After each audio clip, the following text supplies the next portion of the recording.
Hemen ikusten duzuen hau kirolerako eremu bat da, zabalena eta naturalena. Barnean, ehundaka kirolari dago basoko kirola bezala ezagutzen dena praktikatzen. Orientazio lasterketak.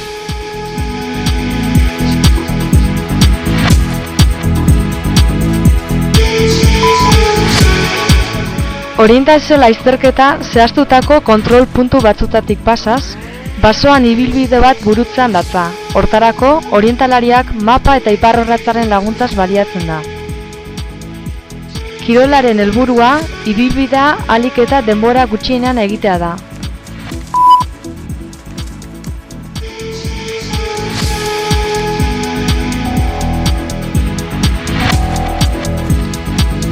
Gure artean, hain ezaguna ez den kirol hau, aspaldidanik egiten da Europan.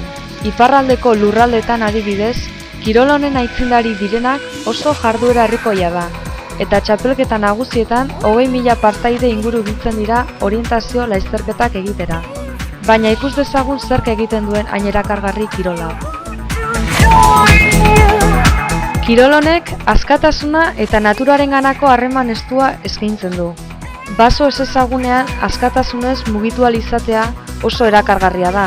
Izan ere, basoan murgilduta dagoen orientalariak bere txoko izkutuak ezagutzeko aukera paregabea du.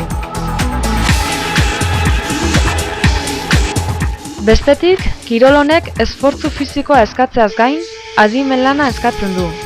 Mapa ulertu eta erabaki zuzenak hartzea, korrika azkar egitea baino garrantzitsuagoa izan daiteke.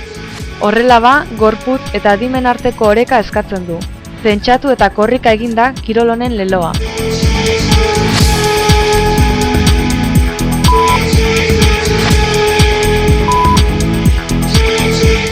Baita ere, kirol hau edozein adin eta egoera fisikoentza zuzenduta dago.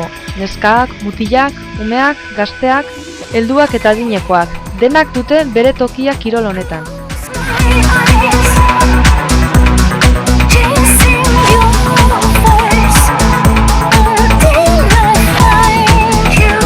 Eta gainera, kirol honek interes ezberdinei irtenbidea ematen dio. Norberaren gaitasunak proban jartzea, maila berdinekoen artean lehiakortasuna asetzea, ikastea, ondo pasatzea, denontzako interesak asetzen ditu kirol honek.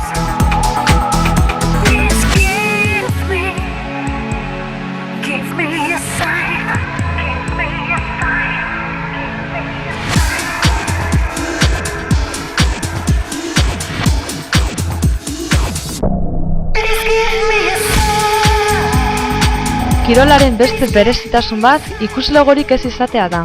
Kirol honetan, bakoitza da bere jardueraren lekuko.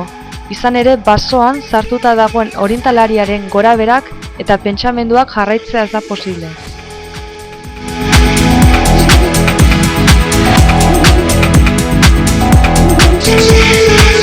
Ikus dezagun hemen nola den orientazio lasterketa bat.